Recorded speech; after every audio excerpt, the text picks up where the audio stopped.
Good Morning Texas Home and Wealth, sponsored by Rodney Anderson with Supreme Lending.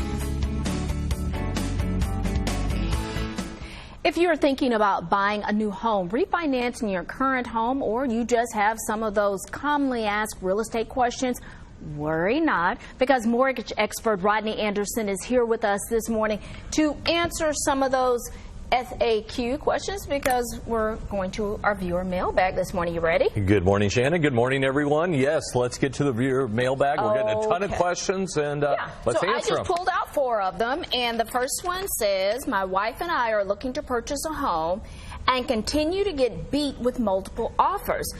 Is there a good time to purchase? And this question is coming from Alan in Rockwall. Yeah, there's a lot of these questions out there because it depends on the price range. Okay. Like I've got a borrower right now that's looking at a $200,000 price range. He has made 25 different offers and haven't got a property yet. So here's what I tell people.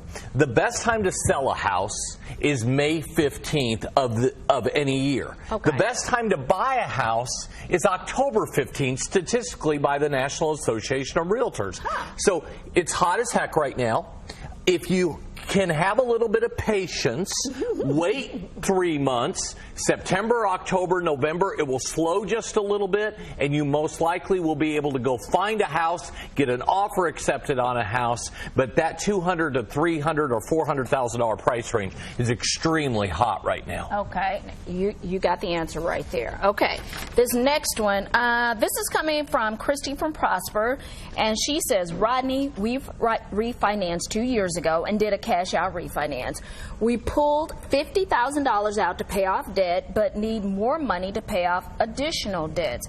How soon can we refinance again? Yeah, a lot of people think on cash outs that you can only do it one time, and that's not true. Oh. You have to wait 1 year according to state of Texas law in order to refinance. But here's what's been going on, Shannon.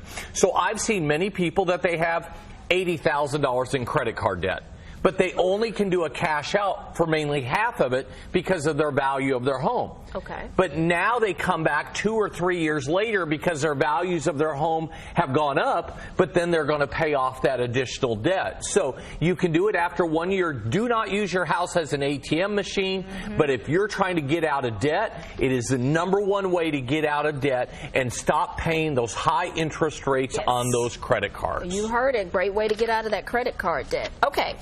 Carol lives in Richardson, and she writes, I had a Chapter 7 bankruptcy 3 years ago, and now we want to buy a home in the $425 price range.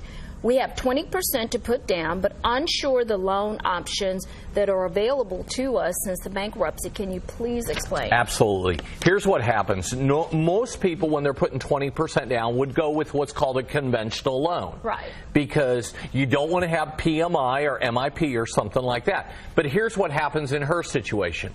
The federal government under Fannie Mae or Freddie Mac would require that her bankruptcy on a Chapter 7 be at least 4 years old. Oh. So if they want to buy a house now, they would have to look at an FHA loan or a VA loan if somebody's a military veteran. Conventional loans will make you wait 4 years. Okay. So she's either got to wait a year, where values are going to be higher, or buy a home now and then potentially refinance down the road to get out of that mortgage insurance. Okay, that's good to know. Okay, last question. Next question is out of Flower Mound. The person says, I purchased a home in 2007 and have never refinanced. He would like to lower his terms to 15 years. Do you recommend refinancing to a 15-year fixed rate? Look, let me tell you, 2007 interest rates were substantially higher. 10 years later, you're still way overpaying on your mortgage, because I imagine that rate is somewhere between 5.25% and 6.75%, because that's what rates we're doing. Absolutely. I would not walk, I would run to refinance your house, because if you're at that higher rate and you want to go to a 15-year fix, your payments are probably going to be pretty close to where they are now.